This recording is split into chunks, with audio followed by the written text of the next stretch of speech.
télé.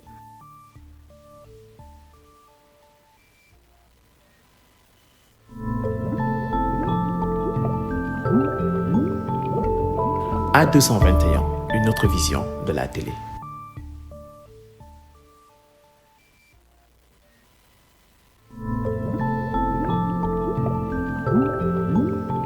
A221, une autre vision de la télé.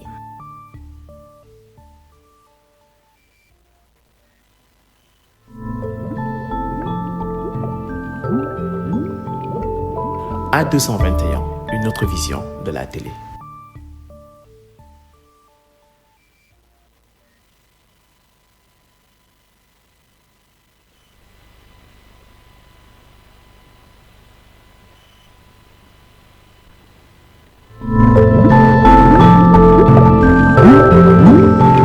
A221, une autre vision de la télé.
A221, une autre vision de la télé.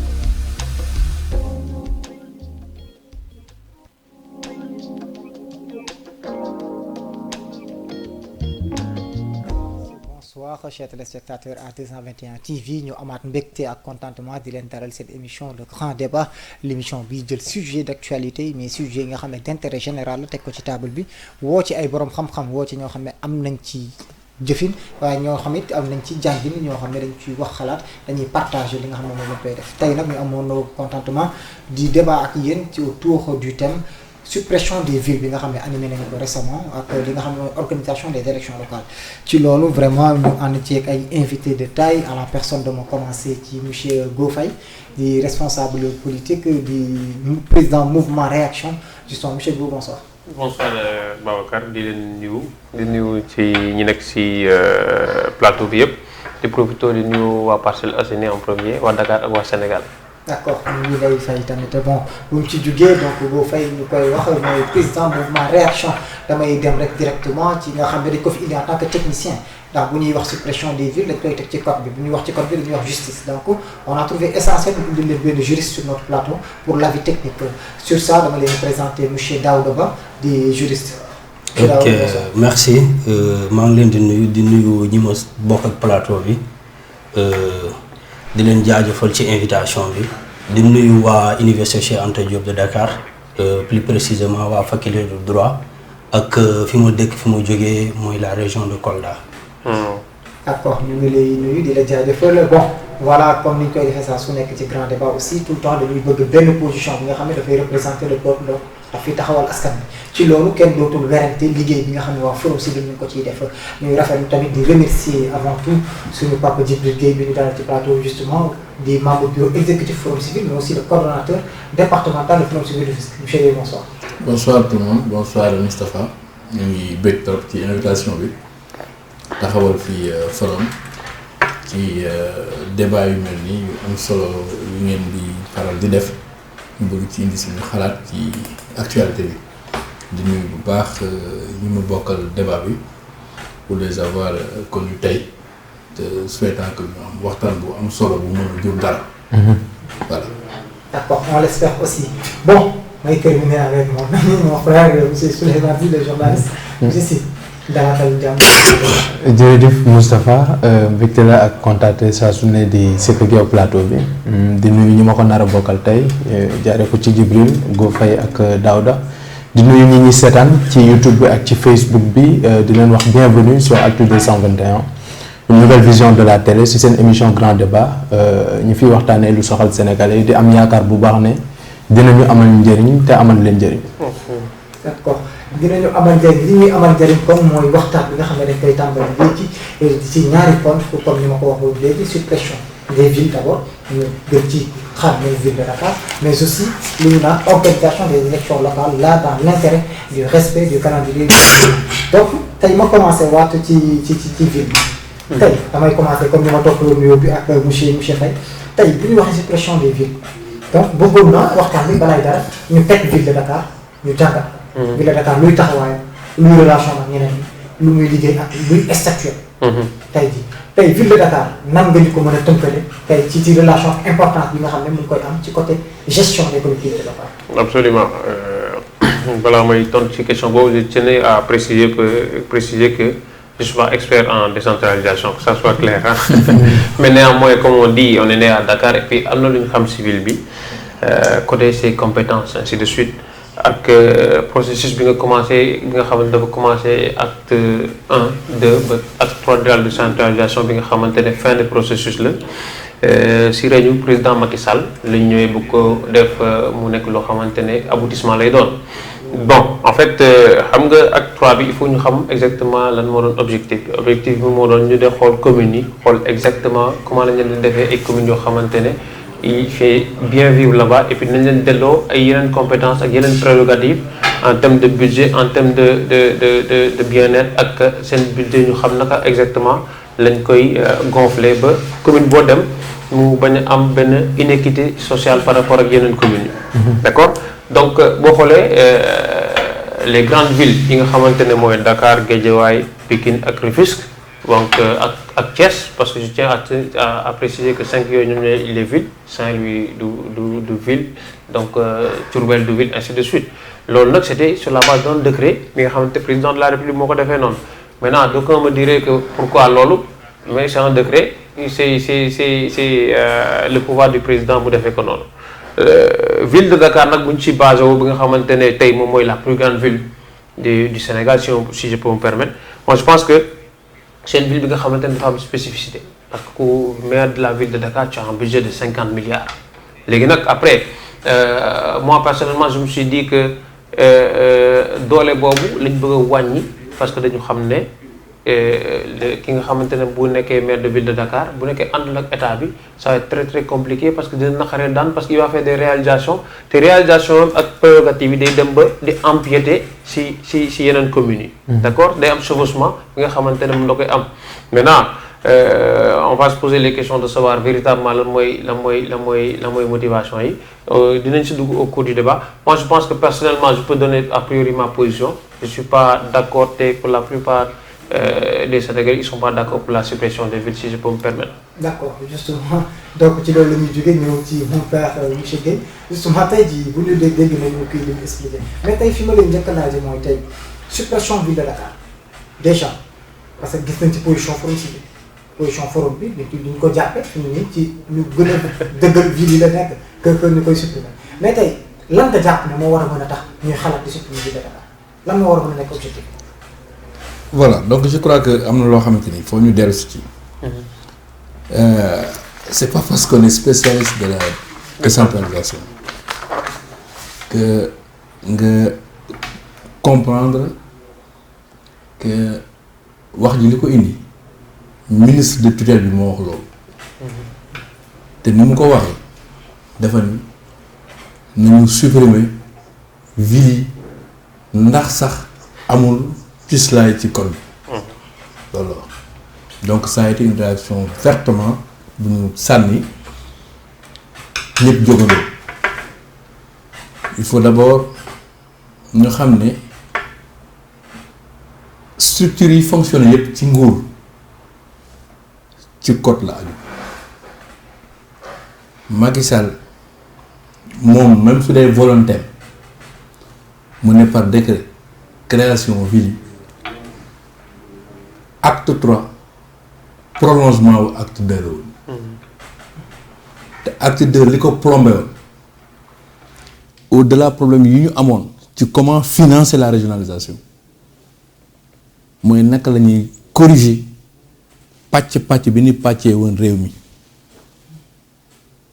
te en 96 ci acte 2 li ëppoon li motiver loolu ay ambition politique la woon naka la ñuy séddalee territoire ci fu nekk ci tendance ya fa nekk ku ne am dara c'est ça l'objectif premier mon cher et je parle de l'acte 2 ba Tëngéej ñetti leader dafa amoon bokk nekk PS ëpp fa doole ñetti leader yëpp fa la ñu jox leen ñu téye dara ñu ne kon nañu xaaj fi doonoon benn commune nañ ko def ñetti commune ku ne am dara c'était ça les intentions politiques de 96 qui avaient influencé le découpage politique dans bien des territoires au Sénégal donc su fekkee ñëw na pourquoi Macky Sall dugg ci par décret parce que la loi ne l'avait pas permis sur proposition loi nag ñaar la président mu koy joxe par décret wala proposition mu jóge ci assemblée donc il fallait qu'il y ait une motivation juridique réglementaire pour au moins administration ville yi ñu ne kon léegi ndem ñëw nañu ak 3 loolu laaluñu ko pourquoi duñ ko laal ndax lu fi nekkoon la ku nekk am fauteuil duñ ñëw ba desul lu dul ak 3 ñuy xëccoo war nañ ko bàyyi noonu waaye amoon na lenn lu am doole lu fi nekkoon mooy lan au moins soo ñëwee Tëngéej ñu ne ville de Rufisque dafa mës a am depuis le 19e siècle nga ñëw ñu ne ville de Dakar am na pareil waaye yi répondroon ci implication ci ambition politique bu 96 yi kenn laalu ko ñu bàyyi ko na mu meloon parce que pour xeex la woon mu di Thiès Pikine fa la mu répondre ci loolu Guédiawaye fa la mu répondre ci loolu waaye différence bi am ci ville yi nag mooy ville de Rufisque compétence am ak territoire am bokkul ak ville de Dakar ville de Rufisque ñetti collectivité locale la benn arrondissement la géré la ville de Rufisque n'a rien à voir avec Sangalkam par exemple la ville de Rufisque n'a rien à voir avec Diamniadio la ville de Rufisque n'est intéressée que par les 3 communes de l'arrondissement de Rufisque-Est Rufisque Nord Rufisque-Est et Rufisque-Ouest avec un budget de 5 milliards qui gère yu mu waroon seet naka la ci dimbalee yeneen communes yi parce que les 3 budgets agrégés dabul 5 milliards yi donc ñoom ñëpp teg nañ sa loxo loo xamante ni financièrement mënoo ci dara ñu ne kon ville bi entre autres li mu leen di war a jàppale nañu xool naka lay corriger yenn dépression yi am ci seen wàllu doole surtout financièrement. Tu sais le problème de la gestion des collectivités locales c'est pas l'administration politique qui gère ça ils ont des problèmes d'ordre financier comment financer le développement local c'est ça le problème qui détient les moyens maintenant peut détenir la vision politique et la force politique pourquoi parce que yow mi am doole ne ci gox bi di def ay réalisation di joxe bu ma ko dindi loolu bokk la ak ku yorul dara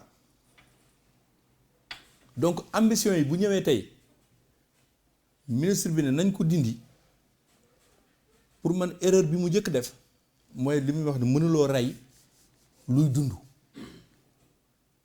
La suppression des villes, le terme était trop chargé. Pourquoi chargé? Parce qu'on ne peut pas avoir dans un code énumérer un concept, lui donner un contenu, lui tracer son mode d'exercice,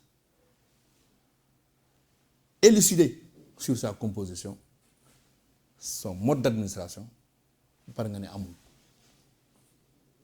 luy dund la ba pare dara moo mën a am ni muy dunde neexu la wala ni mu mel neexu la nga ne nañ ko soppi gi la waroon wax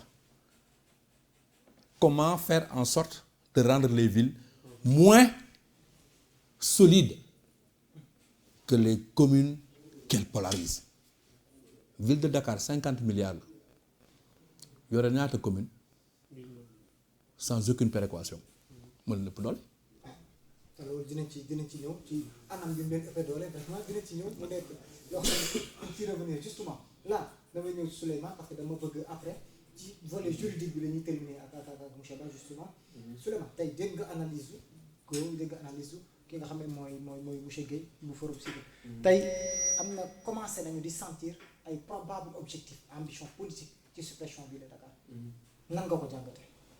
waaw bon dégg nañ ñaari analyse yëpp mu nekk loo xamante ni aju na ci xam-xam mais tamit ci expérience c'est-à-dire que aujourd'hui suppression ville bu ñuy wax ay collectivité territoriale bu ñuy wax décentralisation bu ñuy wax yooyu noonu yëpp ñi nga xamante ni nii ñoom ñoo nekk force vive bi nation bi maanaam peuple bi c'est dafay nekk benn domaine bu technique trop si ñoom déjà même boo amul benn background bi nii en tout ce qui concerne affaire de collectivité territoriale doo si mën a exprimer wu mais quoi que l'on puisse dire mooy dafa am loo xamante ni dem na ba am lépp loo xam ne ça se présente muy idée wala muy solution wala muy coppite bu war a am rek dafay fekk mu am benn coloration politique et c'est ça qui est dommage tey jii nii bu ñu déggee go ci beneen aspect ñoom ñaar ñëpp ci aspect yu ñu intervenir bokkul ci facette yu bokkul la ñu analyser affaire bi et pourtant am na fu ñu tase muy lan muy une volonté politique justement de réduire de diminuer la force de ki nga xamante ni moom mooy gérer kii bi wala di casser li nga wala mu nekk partage politique parce que lépp politique lay rejoindre kii tey bu waxee c'est pour nga wàññi ki nga xamante ni jege na chaise présidentielle bi am ay milliards di gérer ville bi kii tey bu ñëwee Djibril mu ñëw wax ñu ne dañ ko départager woon pour récompenser ñi nga xamante ni ñoom ñoo nekkoon ci territoire par exemple di def ay affaire donc ñaari facette politique yooyu noonu dafay rejoindre benn affaire muy depuis plus de 5 ans maintenant lépp loo xam ne génn na que mu nekk idée wala que mu nekk ça peut même finalement dafay dem ce que notre professeur appelait la production de l'expérience vulgaire dafay dem ba idée bu baax sax tey bu présenté woo on va avoir une mauvaise considération de la chose wala ñu gis facette politique bi et je pense que Moustapha loolu lu ñu war a teel a régler la suppression c'est vrai que terme bu diis la et que dernièrement am na affaire yu bari yoo xam ne feeñ na déjà même mot bi ngay utiliser pour kii ko ça en dit beaucoup justement sur tes ambitions. justement pour rappeler rek ne bala ñuy dugg ci kii juridique bi que effectivement dafa mel ni beneen étape la. déggul nañ fi statut spécial bu Dakar. déggul nañ fi nomination par décret. donc mu mel ni kon Dakar lañu chaise mairie Dakar lañu nekk di yott ci ni ñu ko téye parce que tamit il faut oser le dire enjeu politique bi dafa énorme. te bu ñu xoolee tamit langue politique bi. rien n'assure que tey ñi nga xam ne ñoo féete ci nguur gi dinañ gagner mais Dakar bu ñu demoon élection locale suba. donc gis nañ ne fii la gën a méttee ci ñoom ci côté opposition ak ci côté yëpp fii la gën a méttee ci ñoom donc moo tax xamuñu li ci am mais nduru na ne voilà waaw nduru na ne vraiment paramètres yooyu war nañ ko mën a prendre en compte ba nduru na daal ne affaire bi politique bi dañuy jël. bu ñu réeree ci wax. nee nañ naar bu ndaw bu lu mu wax ca berkelle ba la ko déggee ni mu ko waxee moo posé problème parce que dafa utiliser termes yu chargé loolu moo am problème waaye idée wu li mu wax mooy lii foo ñu sàkk ci pexe. ndax tàmbali woon nañ ci bee jàll. naka mooy pexe bi ñëpp dañu jàpp ne ku contrôler capital visible miroiru politique ci réew yëpp capital ci grande démocratie yëpp ku gérer capital sax doon président politiquement di nga am capital bi facilement dafay accéder généralement les grands partis dans les grandes démocraties positionnent les meilleurs candidats d'abord pour la gestion de la capitale en termes de municipalité, en termes de pouvoir décentralisé. Parce que tu rends visible. Parce que tu le fais, yaa ngi koy def ci turu parti. Donc dañ naan ki mën lii ki mën def lii Ndakaaru war na mën a def lii Sénégal. su fekkee da nga nekk koo xamante ni yow nag da nga bëgg li ñëpp bëgg dafa mel ne yow la ñu bàyyi ak terrain bi ngay duut ñu ne kon kii mën na lépp moo tax ma ne ni mu ko waxee mën na poser problème.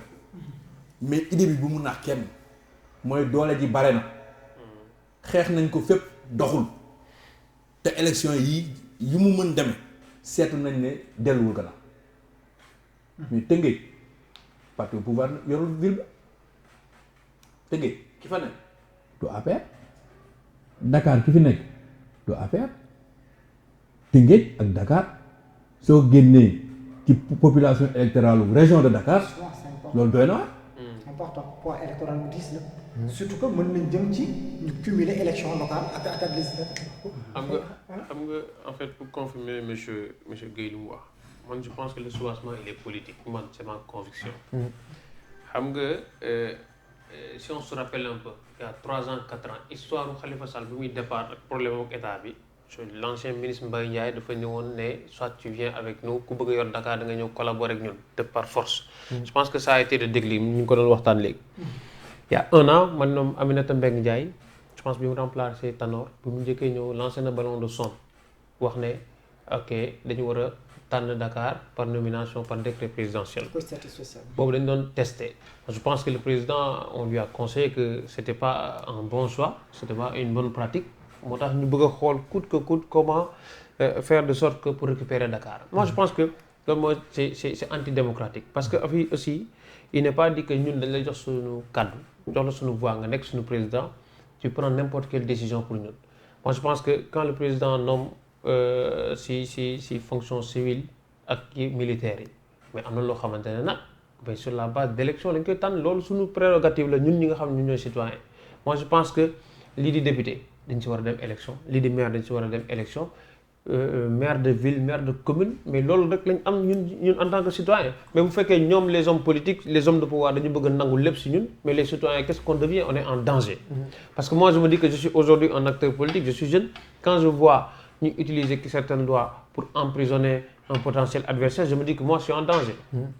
est-ce que mon avenir n'est pas compromis bu fekkee tey je veux m'opposer. donc toutes ces questions là day tax ñu posé wu leen parce que le comportement de nos hommes politiques de nos dirigeants quelquefois ils sont trop gourmands par rapport au pouvoir bi nga xam ne dañ koy gérer ñu jox leen trop de pouvoir aussi et je pense que d'où l'objet bi nga xamante ne ñu wàññi woon doole président de la République bi nga xamante ne si avant élection yi et je pense que ils étaient d'accord sur ça mais malheureusement aboutiruñ ko moi je pense que en résumé loolu laa amoon lu may yokk ci analyse monsieur Guèye. ma jox ko mooy maa ngi ñëw ci jeu bi parce que dama bëgg ñu écouler question politique bi. après ñu dugg nag ci benn débat. parce que aussi n'oublions pas que le ministre angle juridique la attaqué ville léegi tey ban réponse politique ngeen doon indi tey jii si ça se faisait parce que xam nañ ne lu décret defar def ci ñëw décret mën na ko génne donc la comme yow tey en tant que tey mouvement politique nga jiite lan mooy réponse politique bi nga xam ne yaakaar nga ne ko di ngeen ko indi taxaw jamono moom. moi je pense qu'ils vont reculer xam nga quelquefois le peuple est plus fort que l'État loolu c'est une réalité. on a été témoin le 23 juin quand le peuple s'est soulevé l'État a reculé. L'Assemblée nationale je me rappelle il y a des députés qui sont sortis qui ont fui le peuple a eu raison sur l'État. moi je pense que aujourd'hui les gens ils sont en train de se mobiliser nous tenons à notre ville Dakar et je pense que aujourd'hui des mouvements citoyens comme ñun ak ñeneen on est en train de se mobiliser et puis on va dire à l'État du Sénégal que on ne veut pas de ce décret-là, on ne veut pas de cette loi-là, on ne veut pas de cette décision-là. Ça ne veut pas dire que vous avez nourri des intentions politico-politiciennes que ñun en tant que citoyens Dakar dañ koy subir. Moi je pense que la réponse sera beaucoup plus politique et ce sera sur le terrain et puis nous on est prêts à nous engager et pour nous battre contre cette décision-là. D'accord. Justement donc ñu attaqué volet bi nga xam ne justement foofu le ministère bi attaqué foofu la justifier suppression de Dakar. Mais il y a un autre problème sur l'aspect politique. Lui, ce qu'il dit, c'est s'opposer par un mouvement. Épreuve là pour moi, exactement. Il faut une contre-épreuve. Mon épreuve de force. Mon jàpp na ni ba fi mu toll nii peuple bi toujours moo am li mu bëgg. Man leneen laa gis. Il ne faut pas pour man li ñuy wax suppression ville la ñu wax loolu loi moo koy def. du nit ñi ñoo koy def. te décret moo ko fi defoon. comme li nga wax décret mën na ko dindi. pour man réponse yi ñu war a indi googu. la ville peut rester. Elle doit rester.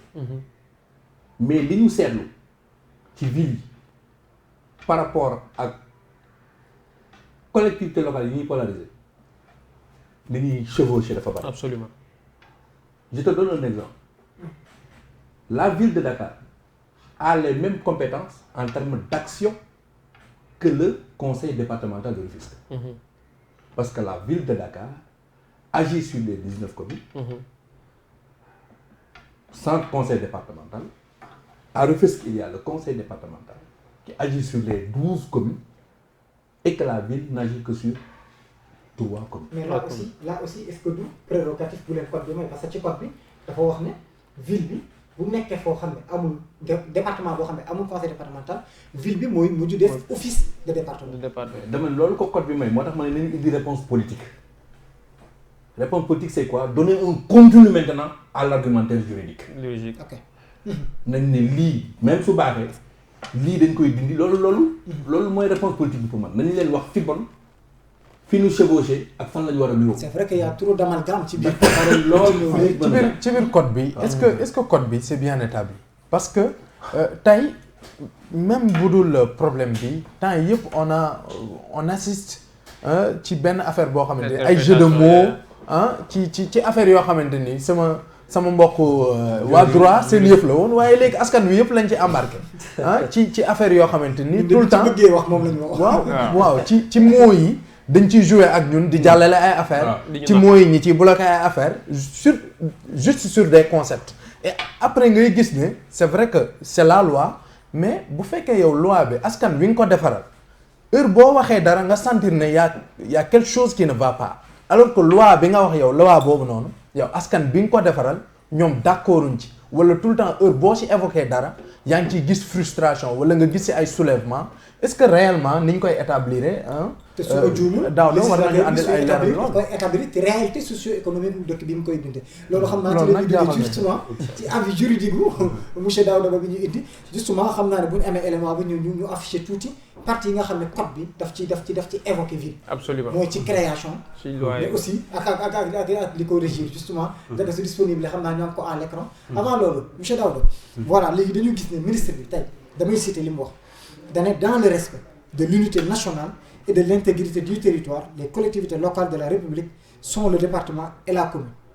Et on a tiré comme conclusion, certes hâtive, que donc la ville n'est qu'une collectivité territoriale. Vous voyez?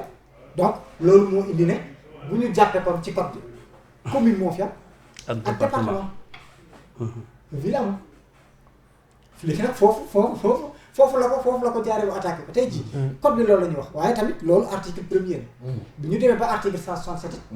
gis nañ fi ñu ne. la ville peut être créée par décret. léegi nag terme juridique yi comme ni ko Souleymane waxee dañ ciy tey moo taxoon ñu woo la parce que il faut ñu am ci xalaat. kii nee na ñaar yi kese la mais kële nee na mën nañoo créer lii.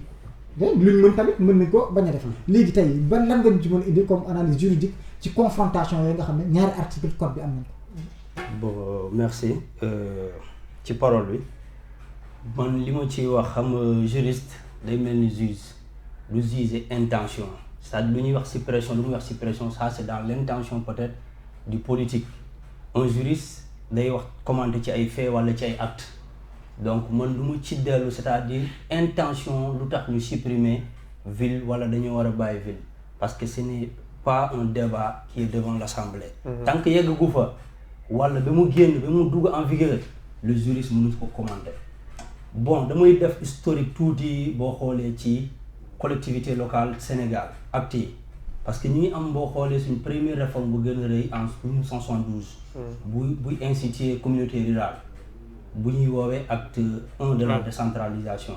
ñu ñëw 1996 ñu am la création des communes d'arrondissement ak régions yi bu ñu demee bi ci biir toujours dans le but de rapprocher l'action publique à la population ñu ne est-ce que duñ dem comme kii Go Faye nu mu ko waxee prolongement la acte 3 prolongement acte 1 acte 2 bi donc ñu ne nañu rapprocher action publique bi ci population parce que région gis nañu yaatu na yaatuwaay boo xamante ne léeg-léeg du jël en charge besoin population bi parce que da ngay boo jëlee exemple lu mel ni ñun au sud la région de Kolda pratiquement Vélingara ak Kolda rek pratiquement c'est plus de 180 kilomètres te loolu ñu ne ci région la nekk donc ñu xool loolu yëpp ñu ne léegi nañ supprimer tout ce qui est région ak ñu supprimer communauté rurale ak commune d'arrondissement parce que bu ñu xoolee Dakar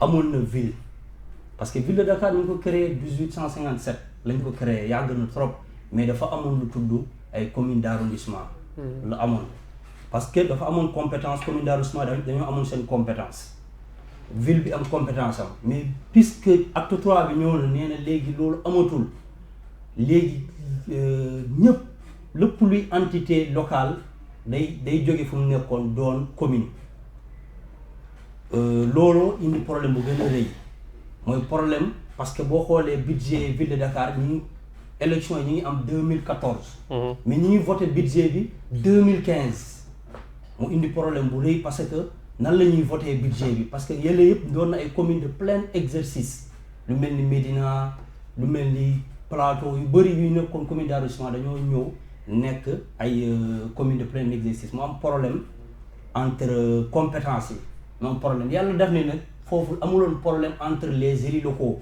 yàlla daa def ni pratiquement excepté benn commune Yoff lépp pratiquement c'est le mouvement de Khalifa Sall moo ko gagné woon donc indiwuloon problème moment boobu ñoom nu ñuy gérer mais problème bi mu ngi doonoon au niveau de l'état central ak communes yooyu léegi ministre bi lu mu wax man keroog bu ma koy déglu dama ne xaw ma ban sénégalais lay waxal wala dafa foog ni dafa tëju ci néegam bon kenn déglu ko quoi bu muy naan pour ñu méngale acte 3 bi ak jamono ville amul ndaxte tey boo xoolee boo duggee ci code général des collectivités locales bu régir organisation collectivités locales yi boo demee ci chapitre 5 am dafa am disposition bu ñuy woowee disposition relative aux villes ñu ñëw comme sànq lim nga comme article 167 bi di wax la ville peut être instituée la wax par décret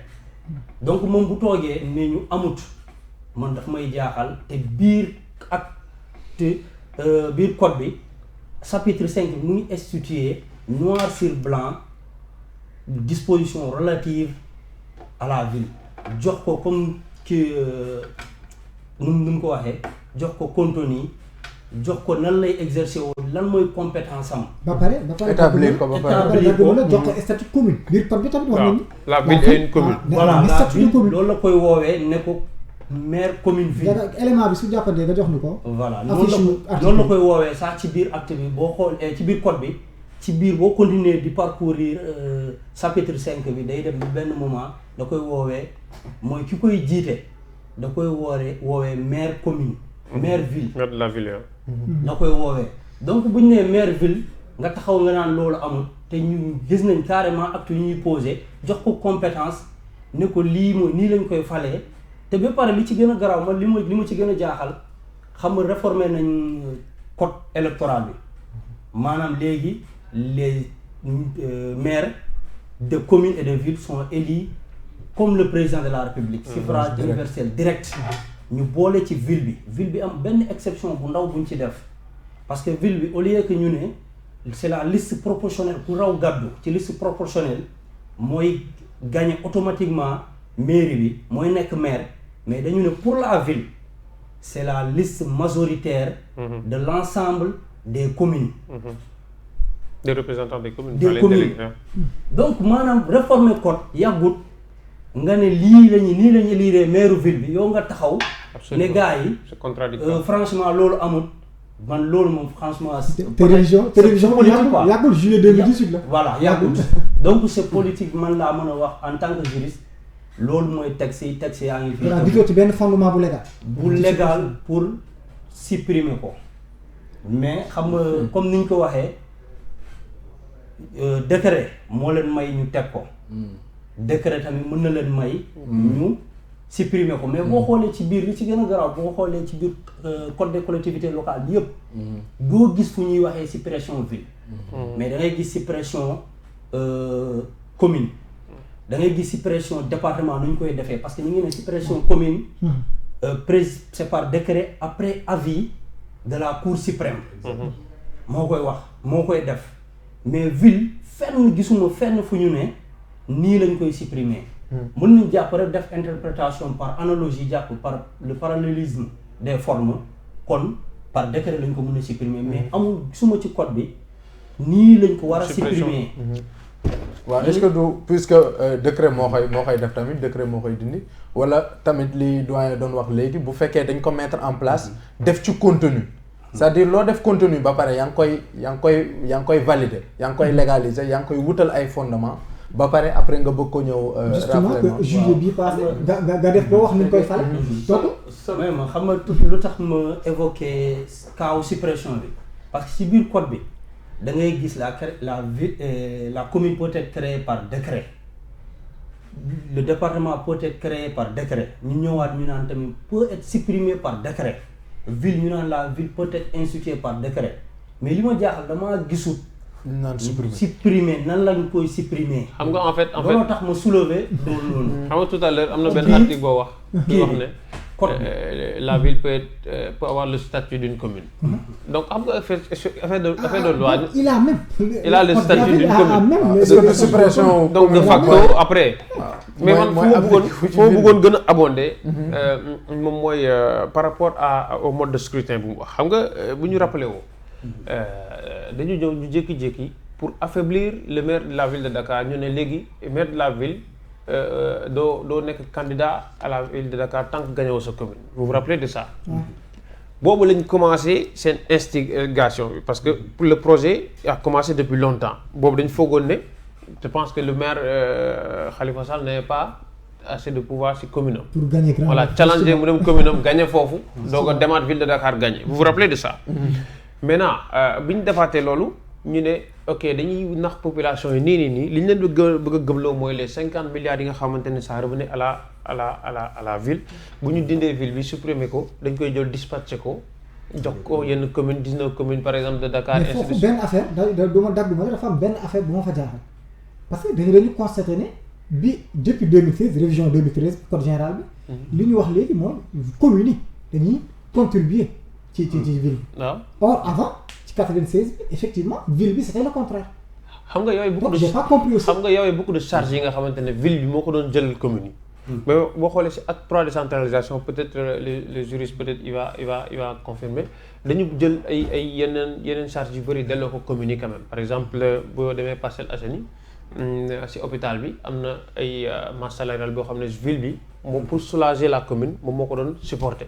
mais si acte 3 bi comme day nekk commune de plein exercice am na recette yoo xamante di ñëw si ville bi ça revient directement aux caisses de la commune à la caisse de la commune. dañu jël par exemple charge masse salariale yooyu delloo leen. maintenant xam nga lu gën a am solo man je pense l'analyse fan lañ ko mën a gën a appesantir une commune comme les Parcelles Assainies lépp li nga xamante ne c'est des réalisations la ville moom moo ko fa def. un peu partout sur Dakar aussi parce que boo xoolee Khalifa Sall tax nga amoon Dakar c'est par rapport à ses réalisations. D'accord par exemple Parcelles Assainies projet de pavage ville de Dakar moo ko fa def lampadaire ville de Dakar moo ko fa def nga dem si réhabilitation centre de santé c'est des projets de la ville de Dakar Promoville ainsi de suite c'est des yeneen yi c'est des projets de l'État à travers la ville de Dakar PACASEN ainsi de suite mais le budget de la commune en tant que tel lépp fonctionnement est-ce que vous comprenez donc quelque minime que ça soit la ville avait son importance parce que doon na def ay réalisations concrètes des projets structurants yoo xamante ne tey ñun en tant que administré de la commune des Parcelles Assainies daanaañu ko yëg maintenant man le piège dans lequel je veux pas que les gens tombent mooy mu nekk une volonté politique de dissoudre de faire disparaître la ville de supprimer pour utiliser la même expression que le ministre de supprimer la ville gëmloo ñu ne tey les 50 milliards dañu koy def dispatching ci communes yi ça je n'y crois pas xam nga lu tax parce que les 50 milliards là les gens veulent l'utiliser pour des fonds politiques parce que tey am na ay communes yoo xamante ne le gouvernement en place fooruñu fa les communes par exemple yi nga xamante ne ñoom ñoo nekk sur Dakar wala ainsi de suite bu ñu jëlee 50 milliards yooyu au lieu ñu def dispatching boo xamante ne ce sera équitable moi à mon avis dañuy jël séddale xaalis ci communes yi nga xam ne ils sont faibles faire des réalisations là-bas mettre de l'argent là-bas pour avoir une masse électorale supplémentaire et gagner les prochaines. Donc répartition politique nga gis ne moom la ñuy def. tout est politique dans ça. man dafa am bu ma jaaxal. pour monsieur Guèye buñ ne depuis 2013 code général bi li mu wax communes yi ñooy versé ci ville bi. kii versé ba pare soo tasee da ko koy delloo rek toog répétition kay xanaa wartu loolu am foofu. non j'ai pas trop bien compris. parce que dañ ne depuis 2013 contrairement ni mu daan def ville bi daan jox commune d'arrondissement yi là dañuy cotiser.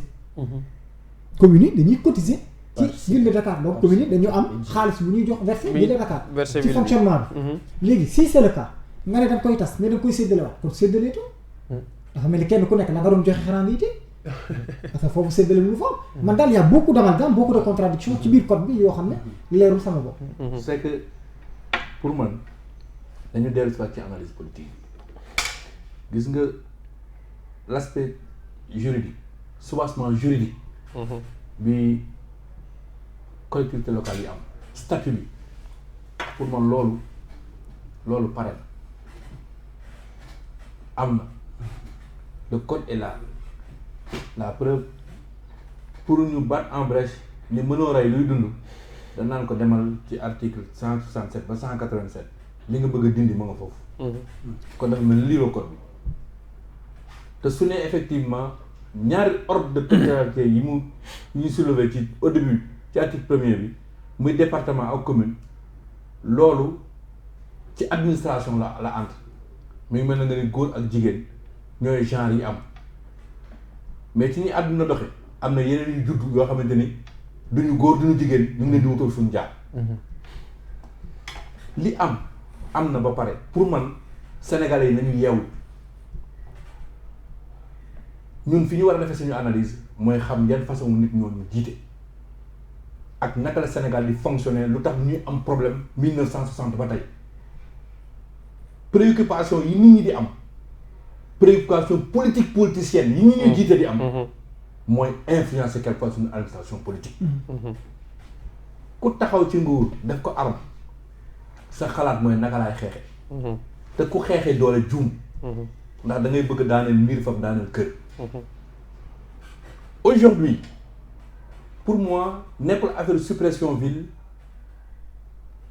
bàyyi fi ay yeneen collectivités locales du loolu mooy question pour moi comment éviter la suprastructure mu piétiner structure yu ndaw yi. ndax li ñuy daje bari na li ñuy daje dafa bari te moo leen ëpp doole. man pour man li ministre bi wax nañ ko teg man bu yeboo ma nangu ko à part suppression bi ñu ni ko bi fi ville yi nekkee ba léegi te décret indi ko fi am leen courage yu teg ville yi ngeen seet ville bu nekk la ngeen ko sasoon ndax def na ko ci territoire ak naka. def évaluation. mais waaw ba pare 50 milliards yi mairie Dakar yooyu. tey jii mënoon na nekk un budget de péréquation. Absolument. Il y a quelqu'un qui me demandait hier mais chaque fois comment on va faire pour partager man nañ def li Go wax. Pour avoir une bonne péréquation en tout cas le juriste me suit il faut déterminer des clés. Clés de répartition yu baax. Et les clés tant que mi ngi convoqué ay intentions politiciennes mais ku nekk séddoo bu nekk am na dose de subjectivité. kuy séddal doo jox sa noonu Donc, ce fait qu'il y a un budget comme ça, assignons maintenant à la ville d'autres compétences. De dire quels sont dans chaque commune les investissements qui ne peuvent être honorés par le budget de cette commune-là. Absolument. Je donne un exemple, par exemple à Rufisque. Nos communes ne sont pas les mêmes du point de vue territoire, du point de vue superficie et même démographie, d'urbanisation. Tey soo demoon Malika mënoo méngale commune Malika ak commune Parcelles Assainies en termes de voirie, en termes de tout ce que tu veux. Soo jëloon commune Yoff mënoo ko boole ak commune Plateau en termes d'urbanisation, en termes lépp la bëgg. Donc ces 50 milliards pouvaient servir à ce que li nga xamante ni yeneen communes yi manqué nañ ko te seen budget attanu ko. Je prends l'exemple de ma ville, à Rufisque, de mon département. La ville gère 3 communes, mais l'agrégation des 3 budgets ne font même pas la moitié de la ville. Alors pour moi, l'histoire est de voir naka la ville bi ndem moo leen dafa dool fexe au moins dugg ñoom ci seen développement local. Absolument. te du ñu nuroo. Donc le problème c'est dans le code. Non seulement c'est dans le code, mais comment rectifier, assigner à la ville d'autres compétences de péréquation. Et pourquoi la péréquation? Ça permet tout simplement commune bu nekk xam na li mu mën xam na li mu mënul. ñu ne lu kii mënul yow fajal ko ko. Ce qui veut dire commune bu amul ay tali doo fa def lu dul tali. Donc commune sooy defar sa budget lépp lu jëm ci wàllu voirie yow xam nga ban commune moo ko yeyoo. ngay intervenir si limitu commune ci li mu soxla. ci limitu commune. mais c'est tout. dama ne tant que loolu mi ngi am te loolu lu taxoon fu mu nekk nii ba tey muy poser problème fii Sénégal nguur mook joxe ànd. mook joxe ñoo ànd. gars yi suñu pour ñu nekk président lu ne mën nañ la ko di su ma nekkee président sax soo leen bëggee sax dootuma nekk. waaw léegi ko loolu yëpp ak doyen tamit loolu est-ce que du problème nga jàpp ne tey léegi-léegi yaa ngi koy wax ci sa biiri kàddu yaa ngi naan kuy sédd doo jox sa noon tey ndax yow déjà état d'esprit boobu ndax jàpp nga ne déjà boo ko joxee nekkul askanam si moom la koy def mais mu ngi koy utiliser comme arme politique pour retourner affaire bi ci yow loolu tamit ñi yore nguur suñu réew yi li ñu yor ci pouvoir moo leen du dofloo. Le pouvoir corrompt. Avec trop de pouvoir quoi. Ils ont trop de pouvoir te loolu baaxul ci doomu aadama da lay dofloo. da lay beew la. da lay dof non beew ak dof ça fait deux ah da lay dof la da ngay dof dof gi mooy da ngay dem ba mujj gi yow sooy dóor dëgg mën la da ngay bëgg daaneel ñiir fam daaneel kër. ndof moo koy indi ndax li nga yore dafa bari. doyen pour yow daal dañoo war a wàññi pouvoir yi. nañu wàññeente te defante nawle. ñu wàññi pouvoir yi. Absolument. En fait, wàññi pouvoir yi tamit politique yi dañ ci am problème ndax ku ci nekk boo nekkee opposition di nga wax wàññi pouvoir waaye boo yéegee rek. bëgg naa ci sànni tuuti kaddu ci kii li mu wax maanaam ci pouvoir yu rëy yu autorités yi am. yu mel ni président de la république. xam nga tey bu ñu xoolee la législation sénégalaise am na lu ñuy woowee ci bépp démocratie ni ci àdduna la séparation des pouvoirs. day am sur le plan théorique mu ngi fii. mais sur le plan maintenant pratique loolu mooy jox président bi des pouvoirs yoo xamante ne pouvoirs yu exorbitant yu rëy parce que day mel ni assemblée xam nga assemblée indépendance bu mu am man en tout cas bi ma rappelé politique ba tey j'ai pas vu une proposition de un projet de loi à l'assemblée mu dem assemblée ne du ma voter c'est comme si maanaam ni ko juriste di waxee une assemblée mécanique. c'est-à-dire moom mooy jël pouvoir yu mu yoroon moom yu ko yoon may yu ko constitution may jël ko ne ko bëgguma jël ko jox ko président de la république ne ko am parce que kooku day ñëw rek lu mu dugal assemblée rek day jàll.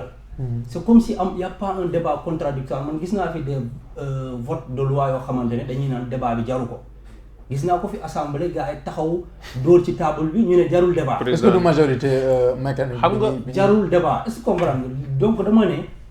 tous les mécanismes juridiques état def na ko pour que ñu bloquer tuuti pouvoir du président de la république mais ñun individuellement tamit les gens ils sont responsables individuellement parce que texte yi ay nit a koy doxloo tey boo xoolee lu mel ni tey yow mën nga wax par exemple damay jël exemple rek ci yow mais mën nga bañ a doon loolu. bis boo nekkee député dans la masse automatiquement privilège yi nekk ci masse bi leneen ak leneen da ngay dem ba fàtte ñi la fal assemblée day dem ba doonatul les représentants du peuple mais day doon le représentant du parti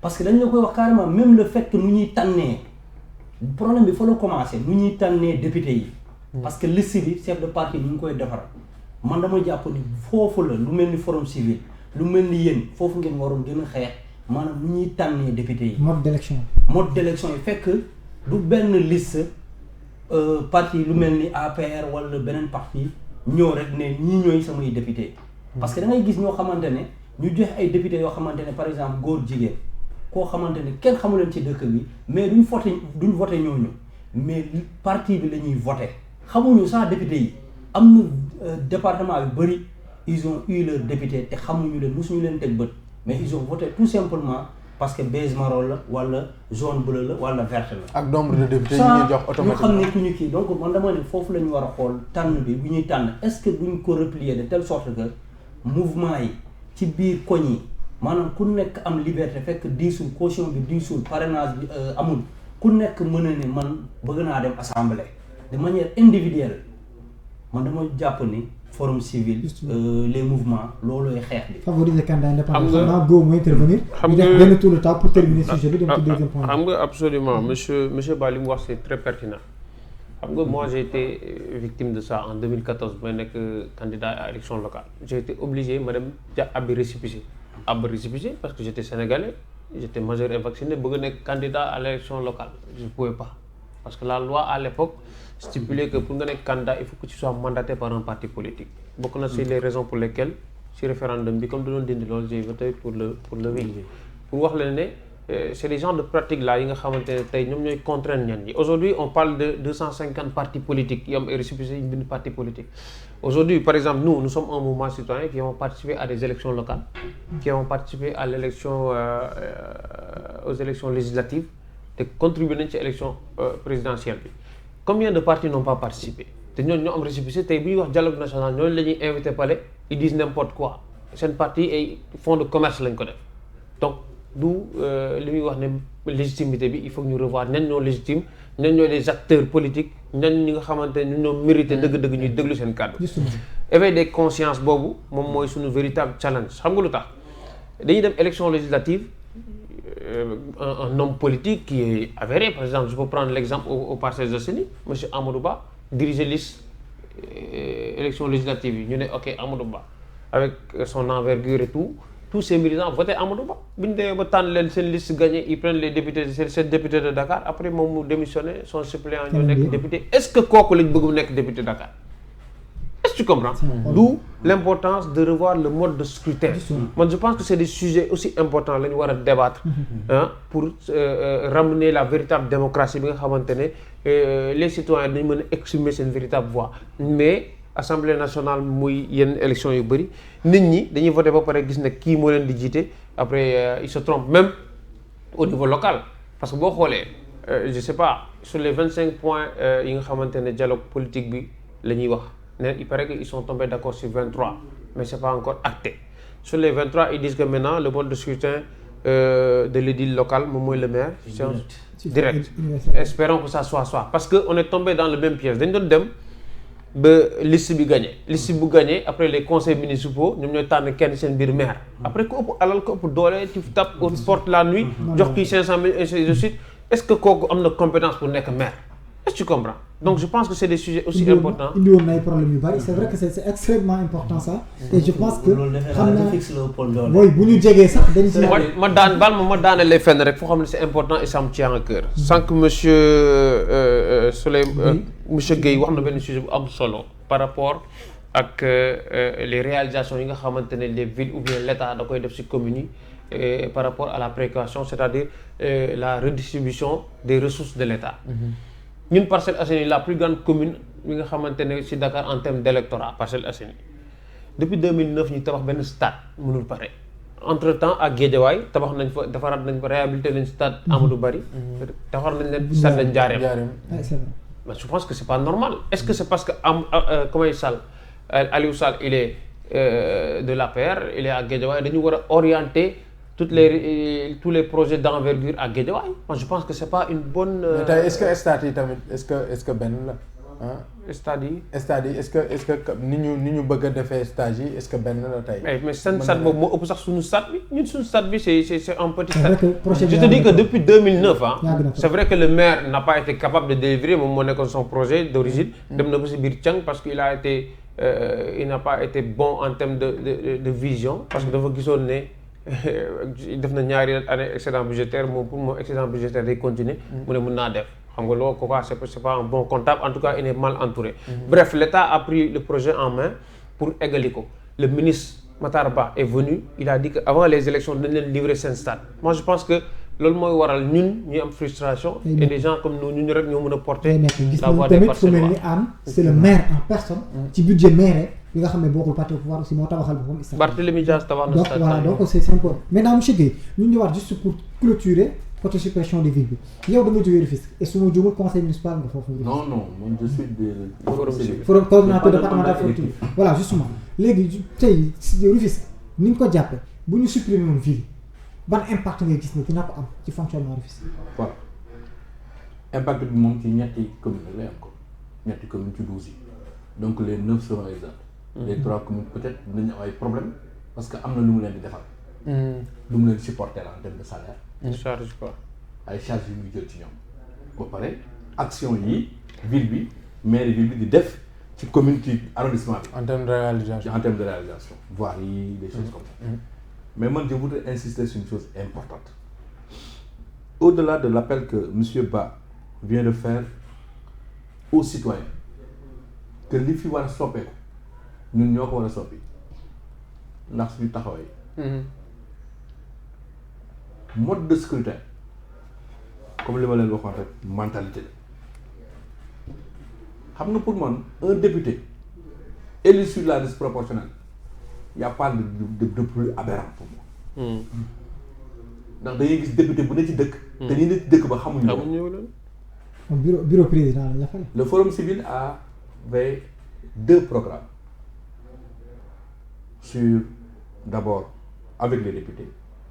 C'était faire en sorte que les populations comprennent le rôle du député, du peuple par rapport à sa localité. xam nga député bu taxaw naan bu ma doonee député dinaa leen defaral tali xam nga kooku moom si boppam xamagul lan la. ba pare su demee ci dëkkam di ko laaj ñu ko yow yaa fi waxoon yow yaay defar tali te dafa xam ne assemblée nationale taxawul noonu. li ma bëgg foofu ñu tënk ci mooy suppression ville ak jox doole ville ak ñun nañu def ay propositions nañu jàng loolu góob. absolument nañu bàyyi xeex ay nguur moo wax li ministre boo ko wax ba ñuy guerre non c'est pas ça. moom dafa bëgg ñu supprimer ko ñoom dañ ko bëgg seen intention peut-être mooy ñu wàññi ko waaye nañu toog. ñu ne d'accord mais nañu xool li baax bokk ak li bon. donc ñu def concertation. nañ ne lii baax na lii baaxul ville bi dañ koy supprimer lu tax. su fekkee da nga ne parce que moo ma neex ñu ne ko noo ma neex amu fi. wax ñu dëkk yi am ville niroo wunu. doole bi ville de Dakar am war ko mën a tekkil Dakar. ville de Rufisque amu ko war ko mën a tekkil département.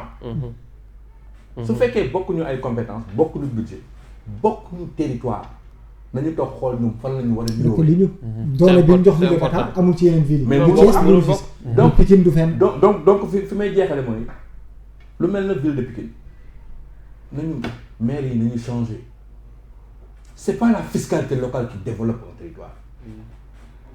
On est dans un monde open en termes de levée de fonds, en termes de partenariat financier. Au-delà, ci ni nga ko mën a am ci coopération décentralisée. La ville de Pikine pour la plupart, si je ne me trompe, beaucoup de réalisations def na ko par un partenariat public-privé. C'est des choses qui existent. Moi, c'est mon job, je suis financier de formation. Il faut qu'on dépasse cette mentalité de ne recueillir que la fiscalité locale pour en faire le principal socle de développement local. Ça ne marchera jamais. Mais les dotations de l'État. Les fonds de concours sont dotés. Dotés et ciblés sur des clés que l'État détermine. li mu doon wax sànq mënu ko dindi. kuy jox sa noonu doo ko jox lu mu la xeexee. dañu waxante li fi am. donc pour moi ville supprimer ko am na doole ak amul doole apprenons à nos élus à nos dirigeants. que le monde au XXIe siècle s'ouvre à d'autres formes de partenariat pour développer les localités. Justement. Moustapha. Justement. Ce qu'il dit c'est excessivement important juste ma gën a appuyer si lu muy waxee xam nga 55% des recettes des communes proviennent des recettes fiscales 25% yi mooy dotation état mais dafa am nag ak 3 fu mu amee tuuti avantage moom mooy léegi dafa jox la responsabilité au mandat au mandataire autant pour moi le maire ak son conseil municipal ñu def ay partenariat public privé loolu lay wax léegi nii xam nga aujourd'hui avec l'acte 3 le meilleur maire c'est celui qui est capable d'aller nouer des partenariats avec des privés ñu def ay projets d'envergure commune bi gagné si am ay recettes supplémentaires budget bi gën a dem mais malheureusement c'est à quoi on assiste mooy dañuy am maire yoo xamante ne ils sont mal entourés ñi àndoon ak nawetaan la ñuy ñëw ñu nekk si commune bi yenn maire yi di tàccu kese c'est-à-dire ils te proposent rien en contrepartie yow aussi bu fekkee yow da nga doyloo sa xel mais attends boo gisee ku mel ni Guèye boo gisee ku mel ni peut-être Go koo xamante ne am na ay compétences mën na andi valeur ajoutée tu as peur parce que tu te dis que c'est un danger pour moi je pense que loolu mooy andi blocage commune yi quoi. donc ñu noonu xam naa ne Ba ak la ñuy jox léegi pour clôturer question boobu tamit ñu jeexal ci ñun Ba dégg nañ tey sentir nañ ay problèmes aussi ci côté application loi bi sentir nañ ay contradictions ci biir loi bi il faut aussi oser le dire bu ñu naan wax nañ ko nañ ko créer fii wax nañ ko dañ koy supprimer wax nga ko léegi wax nañu fu ñuy supprimer département commune waxuñ fu ñuy supprimer ville. donc dafa mel ni tey amalgame bi ci biir code bi la est-ce que jotul ñu xoolaat code bi ni ñu ko bindee wala est-ce que amoo tey ay propositions yoo xam ne wala noo gisee ne war nañu réorganiser noonu code bi wala ñu bindaate ko noonu ba nga xam ne genre débat yi dootul am parce que warul loolu sax nekk débat à la base. bon xoolaat code bi man je dirais que code bi l'œuvre humaine n'est pas à 100% parfaite mais mën naa ne jege na ko code bi du code bi mooy problème bi peut-être politique yi mu toogal ak. qui nekk ci mouvement Forum Civil ñoom ils ont parlé des soubassements politiques yoo xamante ne li leen seen intention du c'est pas parce que néewul di dox ville néewul di def liggéey bu mu war a def mais c'est que nan la ñuy wàññiwee peut-être doole kii ak doole kee c'est-à-dire l'intention peut-être c'est ça maanaam du problème de compétence la ñu am parce que code bi wax na ku nekk compétence am parce que code bi boo xoolee ci biir code bi day wax ni ville buy defaral dara commune da koy tàggu d'abord mu wax ko maire bi dem wax ko conseil municipal bi ñu toog ñu waxtaan ci ñu d'accord ci ville bi mun koo def c'est-à-dire man c'est pas parce que man may maire ville de Dakar damay jëkk saay rek dem parcelle def fa lu ma neex mais code bi dafa ma jox obligation ma dem d'abord ci maire ville bi ma wax ko lii laa fi bëgg a def après kooku jël loolu noonu yóbbu ko conseil municipal bi ñooñu def délibération ñu waxtaan ci ñu d'accord ñu approuvé donc man dama jàpp ni amul benn problème de compétence ci biir code bi parce que boo xoolee la plupart dañuy indi comme soubassement que ville amul territoire parce que une ville c'est un ensemble de communes yu ñu boole mooy doon ville. donc dañ ko créer pour mutualisation des voilà des communes. communes yu bëri lañ boole pour mu doon ville donc dañuy naan à chaque fois amul territoire parce que amul territoire proprement dit parce que boo xoolee ci concrètement ville amul territoire. parce que mënoo situer fenn la ville de Dakar fii la yem sans que nga boole communes yi commune bu nekk bu jëlee territoire am rek donc. ville bi day disparaître. ville bi day disparaître donc ñoom dañ ko jàppee noonu ñoom conception boobu lañ ko bëgg a jëlee bu ñu jëlee conception boobu damay naan mën nañ supprimer waaye waruñu bàyyi tamit le département. parce que le département aussi bu dee ci fondement territoire la ñuy wax. donc le département aussi n'a pas de territoire en tant que tel. physique voilà c'est un ensemble de communes. ñoo ko constitué moom tamit. donc loolu bu dee argument la donc ville bu fi jógee rek département. war na ko topp quoi. c'est justement donc loolu la quoi. d'accord justement alors Souleymane. en grosso modo. oui en grosso modo wax nañ ci ñaari aspect wax nañ ci député yi wax nañ tamit ci solution yi ñu proposé gox yi député yi mu am rek ñaari affaire c'est-à-dire dafa amaale responsabilité individuelle bu grave bu ci nekk parce que tey bu fekkee man wóolu naa Go ba fal ko il faut ma jox ko tamit appareil yi nga xamante ni moo koy permettre ci programme bi ma ko wóoloo ba fal ko moo koy permettre à ce que mu mettre en exécution programme boobu noonu te programme boobu noonu pour mu mettre ko en exécution mu koy jàllale assemblée def ci bokk beneen aspect bi tamit mooy tey bu fekkee ñooñu tamit dañ fay toog rek xalaatatuñu ñun ñii xalaat président kese ñi xalaat kese fàtte ñu ñun loolu tamit beneen problème la ay du justement cette responsabilité là individuelle beneen bi mooy doyen soulevé na lu am solo et bëgg naa si ñëwaat parce que fii en tout cas liñ fiy wax bu amalee njariñ askan bi rek dañ ciy revenir moo tax sax ñu ciy def ay postes après ñu ngi wax waa DGID ñu ngi wax ne assiette fiscale bi dafay étriquer d'ici peu c'est alternative mu ngi nii nouer des partenaires justement financiers privés n'est-ce pas maire bu nekk wala ku nekk ku yor gox nga jàppee sa gox comme réew booy diriger ku nekk bëgg nga appétit du pouvoir am na noo commencé foofu ku si nekk gox bi nga yor nga jàppee ko comme réew di ko doxal am say partenaire ñu lay jox xaalis ngay defar sa dëkk mais loolu tamit dafay fekk justement pour clôturer ni ko Go waxee ñu bañ a jël ay soubassement politique bu ci def yenn am na sew bu ci ne de am na sew bu ci ne sew bi mooy le pouvoir déconcentré est très fort dans la gestion des collectivités locales. Absolument. sooy joxe ñoom suñuy joxe seen patrimoine préfet bi da ci am part te ñoom ñoo yore doole nguur gi yëpp sew bi mooy waxuma am na de te dama ma ñu ne Jibril nen sew la daal sew la daal nañu fexe bopp ba ndéem saa yu collectivité locale bëggee jël alalu collectivité bi patrimoine bi mettre que à la disposition d'un projet bu muy bokk ak ñeneen ci biti nguur gi day jàpp ne li muy joxe askan wi ko moom dañ dem xoole préfet bi ndax xam ndax dëppoo na nañu ñaan nag sew bi mooy nañu fexe ba loolu bañ a nekk gàllankoor ndax su fekkee lépp politique la waaw lépp moom bu nekkee ne Souleymane mii de partenaire bi bu ñëwee ba mu def nii dëkkam bii su paree président lay doon vrai que approbation agent de l'état yi daf ci am doole trop xam nga loolooy sew wax moo xam ne am na nag waaye sew xam nga moi je vais terminer par dire que il est grand temps que on mette les hommes qu'il faut à la place qu'il faut xam nga tey boo jëlee maire boo xamante ne il n'a pas de compétence nag ça n'a rien à voir avec les diplômes nit mën na am ay compétences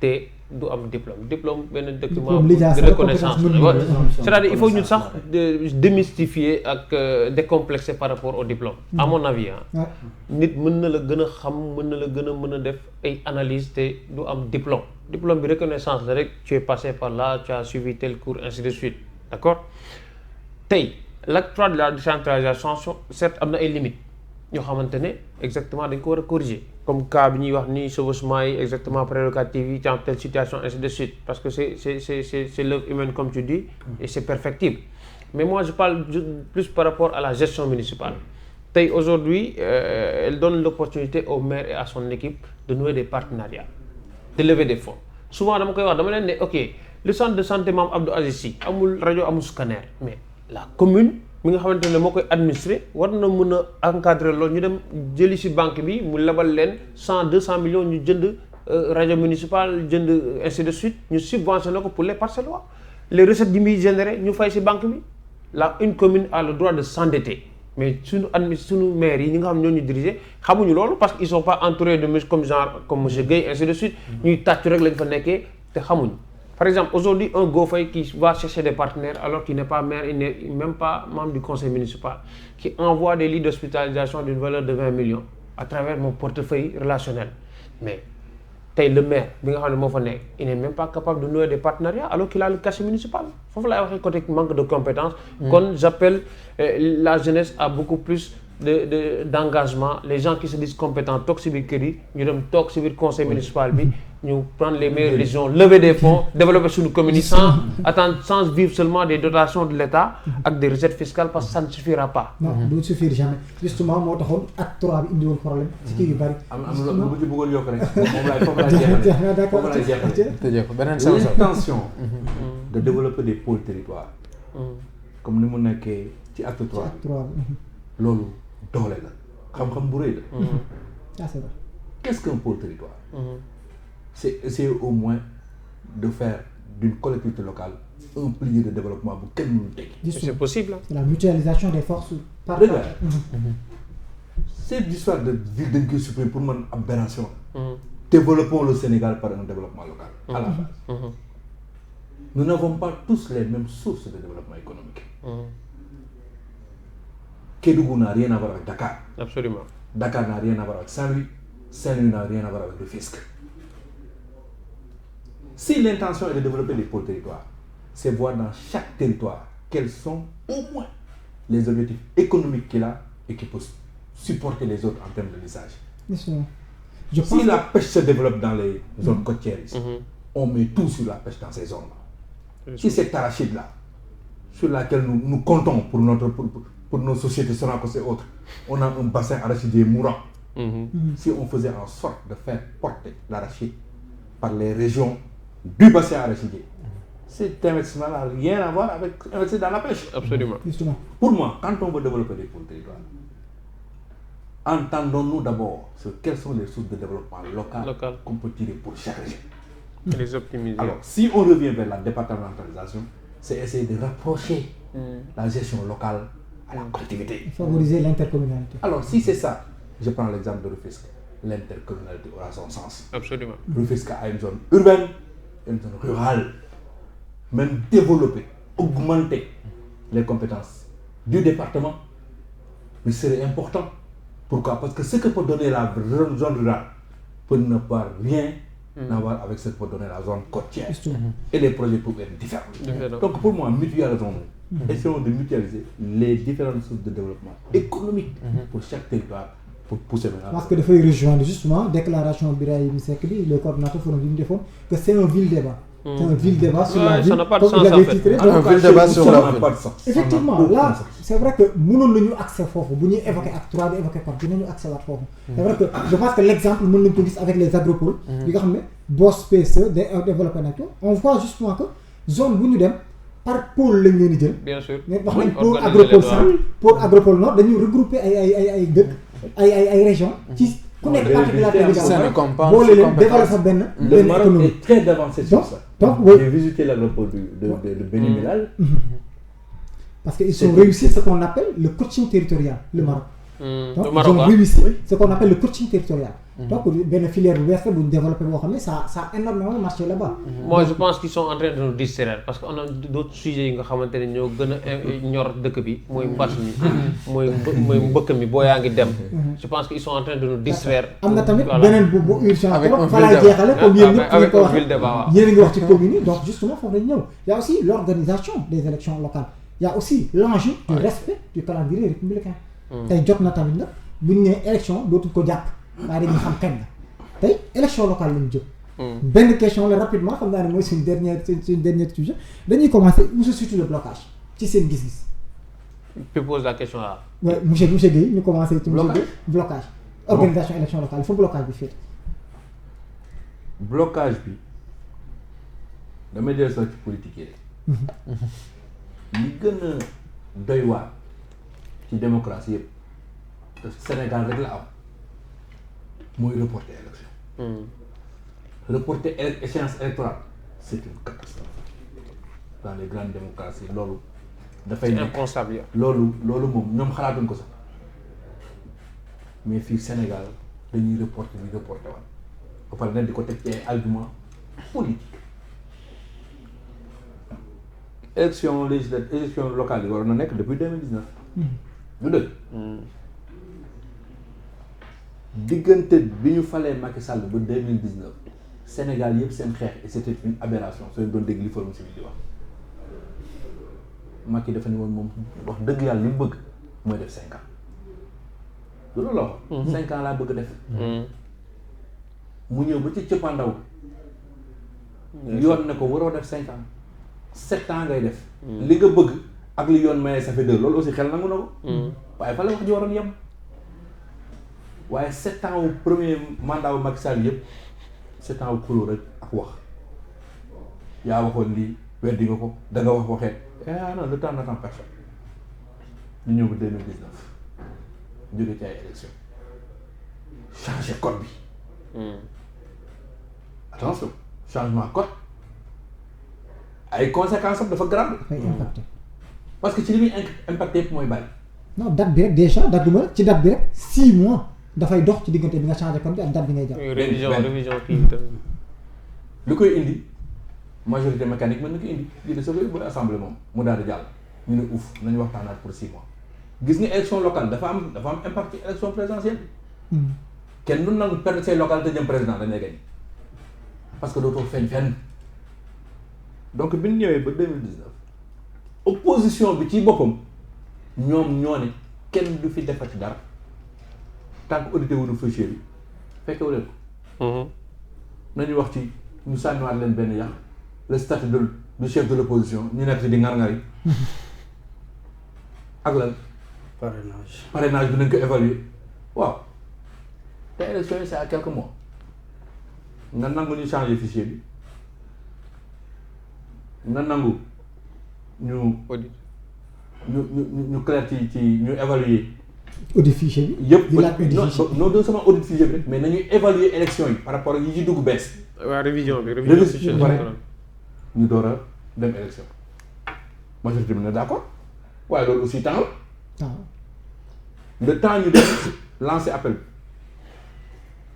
Union européenne moo koy financé ñu xam yan experts ñooy ñëw ñu doon jox seen agenda war a def seen rapport mais loolu dépendre ci kenn ci processus bi la dépend ñu jógee foofu nag ñu léegi nag dialogue politique bi ñu doon wax nañ dem ci dialogue national fu la ñu amee waat yëpp waaw kan moo bloqué ko ñoom politiciens ñoom ñoo bloqué yëpp.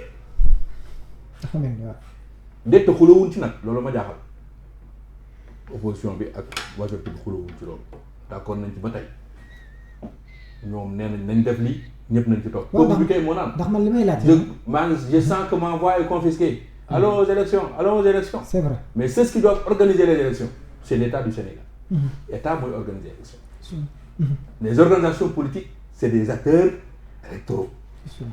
waaw ñoom ñëpp d'accord nañu nañu nangu lii ba pare balaa élection di am. D'accord loolu en fait damay ci laa jëlee benn question posé ko directement ba ci côté justice bi parce que dialogue politique bi recommandation yu ñu génne ndax buñ ko bëggee dugal duñ changer code électoral bi pour mën ko dugal. te bu ñu changer code bi tamit. beneen affaire am na mooy conséquences yi. dañuy dàqaat 6 mois bu ñu dàqaatee 6 mois mu romb mars 2021 bi ñu wax. mars 2021 loolu moom mënut a ñàkk changer code bi ndaxte déggoo nañ ci kii yu bëri nu ñuy élire maire bi mooy maire commune. wala président conseil départemental wala maire ville mais léegi fan lañ d'accordul nan la ñuy élire les adjoints. le bureau comment construire le bureau yi. maanaam d'accord nañ maire bi ak président conseil départemental bi population bi moo koy élire directement léegi d'accorduñu adjoint yi koy ñu topp ci ginnaaw kooku maire bi wala président conseil départemental bi ñan kooku nan lañ koy def ci loolu lañ nekk di waxtaan est-ce que population bi moo koy fal wala tamit dañuy xaar ba lépp jeex ñu toogaat donc loolu lañ nekk di xëccoo ba léegi boo xoolee ci dialogue politique bi donc loolu bis buñ ci d'accordé donc tamit day nécessiter ñu réformer waat peut-être code électoral bi te dañu ne benn norme communautaire bu ñu tënk UEMOA moo ñu ne waruñu réformer code bi 6 mois avant les élections donc loolu noonu voilà donc loolu problème bu rëy la comme moom nu mu ko waxee politique yi rek la mais politique yi rek moomuñu Sénégal dafa am des gens yoo xamante ne voté la ñu xam ñoo xamante ne saa duñ voté ci Sénégal lañ bokk te gis nga dañ ne la loi c'est la volonté populaire te population amul beneen mécanisme pour wane volonté populaire am lu dul ci élection bu ñëwee ba nag élection à chaque fois bu waree wane volonté populaire am ñu koy pousse day dem ba du doonati lépp lu xew du doonati la volonté populaire de la population parce que malgré même bu dee dañuy wax ni l'Assemblée nationale c'est les représentants du peuple parce que assemblée moo voté loi buy reporter élection yi assemblée moo voté wax ci loi 2006 wax ci article 1er am ne les élections locales vont se tenir au plus tard li ci gën a garaaw c'est la première fois ma koy gis Sénégal le 28 mars 2021 la wax. ministre de l'Intérieur en personne. ci loi bi la wax te boo demee ci code électoral bi article L63 am dalay naan la date exacte de l'élection est fixée par décret. donc fii bu ñu jàppee ci loi bi dafa ne plus tard le 28 donc man mun nañ suba sax président mën na yeewu. décret am avant le 28. ne élection am na. donc boo xoolee ba léegi mais boo xoolee ci luñ nekk di dem ñu ngi waajal benn 3e report. parce que ñu ngi ci 2e report. léegi ñu ngi waajal 3e report parce que ñu ngi joxe comme soubassement est-ce que sur le plan économique parce que élection 2022 day am élection législative est-ce qu'il est pertinent ñu organiser élection 2021 pour le conseil départemental et les communes et les villes ñu ñëwaat tamit 2022 organiser élection est-ce que duñ def couplé. Quel est le rapport? non maanaam. c'est juste quel est le rapport? non ça économique lañ nekk di wax. dañ ne loolu lañ nekk di indi comme soubassement parce que organiser 21 parce qu'une élection ça coûte très cher. Un pays pauvre comme le Sénégal bëgg a organiser une élection à chaque année franchement man personnellement je ne suis pas d'avis que soit on peut lan lañ mën a def man bu dee sama gis-gis ku mën a yokk mën naa wàññi parce que député le 2022 lay jeex pourquoi pas ñu ne leen ñoo leen 2021 ñu def ko élection couplée. comme yokk nañu 2 ans. voilà yokk nañu 2 ans déjà député yi président mën na ko am na compétence yi supprimer jour bu ko neex. assemblée. mu ne supprimer naa ko nañ dem élection 2021 couplée au lieu que ñuy wax nañ dem 2022 parce que argument bu ñuy tenir économiquement tenirul taxawul quoi. donc nañu wàññi mandat député yi ñu ñëw fekk ci mandat élus locaux yi ñu dem. c'est vrai que à chaque année yokk 3 ans. wàññi 1 an. 1 an moo gën. c'est vrai ak beneen bi pour loolu yëpp ñu jóge ci loolu xam nga tey boo demee dëkk bu mel ni États-Unis dafa am ci seen biir constitution lañ lay wax un jour par exemple ñaan la mois tel premier mardi la élection président de la République di am lii la élection représentant gouverneur yi lii ci jour bi lay am ma ne pourquoi pas Sénégal ñu réformer à telle sorte que ñu ne par exemple premier dimanche mois de mars wala mois de février la élection mairie di am fekk loolu c'est pas une prérogative du président de la République mais texte constitutionnel moo ko consacré ñu xam ne jour bii élection day am donc pour ñu régler loolu parce que ba léegi ñu ngi ko bàyyee président bi la date de l'élection est fixée par décret article moo ko wax donc lépp lu article wax rek nous sommes des légalistes da nga ciy jàpp ba bis bu ñu ko abrogé tant que abrogé wuñ ko moo fi nekk donc il a compétence de fixer la date des élections mais en même temps mu respecter nag le mandat parce que constitution tamit mooy joxe mandat président de la République lii la après yeneen texte ñëw ne mandat élus locaux yi lii la 5 ans la ci biir 5 ans yi nañ fexe ñu organiser élection yi pour population bi mën a exprimer volonté am ci benn délai bu baax mën a diw góo dënk naa la parcelle ci 5 ans mais du ma la mën a dënk parcelle dans un temps indéterminé loolu day naxasal démocratie donc loolu lañ nar a xoolaat ci bu baax quoi xam nga nous avons besoin de nous exprimer de nous affirmer nous le peuple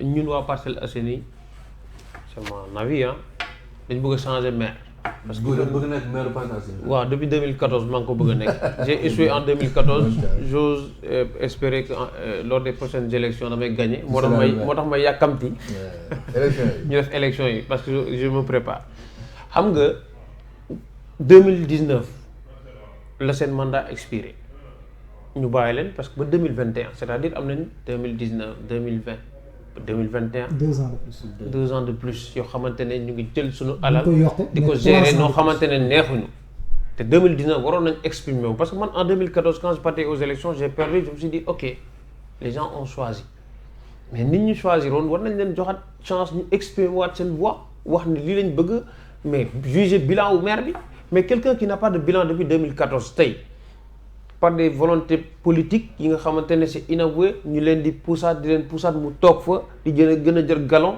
di profiter ci temps bi ñu ko mayaat pour se rattraper pour racoler par ainsi de suite est-ce que après ce n'est pas biaisé man rassure-toi l'État ne va pas coupler ne va pas peut-être fixer les élections. Non. dafa ne sànq que le président de la République am na prérogative via un décret mu ne jékki-jékki rek tànn date bi mais l'État n'est pas prêt. tey bu ñu demee élection locale nii mais la majorité perd sur Dakar les statistiques ñoo ko wax. donc moi je pense que c'est une volonté politique moo tax ñu bëgg di repousser pour se préparer en conséquence et j'ose espérer que les Dakarois li ma xalaat bokk kontaan nañu si ni ñuy doxalee te bu élection amee dañ leen sanctionner en tout cas ñun au Parcelles Assainies dañuy changer de direction changer de maire loolu c'est une chose. Deuxième chose, mais tu as parlé de volonté de couplage des élections. Mais deux élections qui sont différentes, on ne peut pas les coupler. Moi, je ne suis pas d'avis. Peut-être juridiquement, mën na nekk, mais par rapport à essence bi même. Par exemple, l'élection locale, tu choisir un maire, c'est comme par exemple Sénégal, bu yemoon Parcelles Assainies, on choisit notre président au niveau local, avec un conseil municipal qui représente son gouvernement, avec ses adjoints, premier ministre, ainsi de suite. Mais le député, c'est un député du peuple. Est-ce que tu comprends un peu? C'est des députés du peuple, ils ont en charge le contrôle de l'action du gouvernement. Les enjeux ne sont pas les mêmes. Non, du tout. Les enjeux sont très très différents. Parce que ben problème sax ñëw na sama xel les députés maires. Ñu nekk maire ba cumul de fonctions. Là, dans ce cas, bu ñu coupler élection yi. dinañ amalgame. Loolu amatul. Amadou am na instant bi am na député yu nekk maire ba tey. Non. léegi ministre ngay doon maire. Ministre waaw. mën nga doon ministre doon maire mais député maire. amatul il y a plus de député maire. man cumul de fonction boobu sax laa nanguwul. on ne peut plus être député et maire en même temps. cumul de fonction boobu sax. tu peux être ministre et maire. Ministre et maire mais et pas là aussi on peut faire ça. Bien sûr. Parce que tu vois maintenant des maires qui ne dorment pas dans leur localité. Si tu es à Dakar, ministre de la République, avec portefeuille, tu as beaucoup plus de pour le national que pour le local. Bien sûr. Ils sont dans la localité que pour les séances de conseils municipaux. Bien sûr. Moi, en tout cas, Moustapha, pour une démocratie qui se respecte, elle doit se donner jusqu'à la dernière énergie pour bañ reporter à l'élection. Parce que mais Birahim Seck ñu koy suivre mu ngi ko wooyee benn phrase bu ma choquant une confiscation illégale de la volonté populaire. C'est vrai parce que nekkul gis nga élection bi nekkul dañuy nangu liñ la joxoon. dëgg. élection du loolu.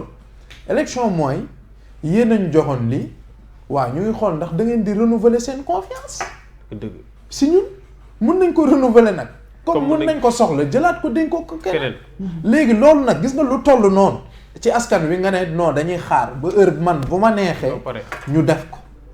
xam nga lu jaaduwul Souleymane. ça devient compliqué. xam nga lu jaaduwul Souleymane. yéen a may jox ki la jox waru nekk kii nam. dëgg. waaye yéen a may jox. may xool heure bu ma man maay seet heure bu ma neexee ma dellu. est-ce que bu ñu yëg solution ba bi.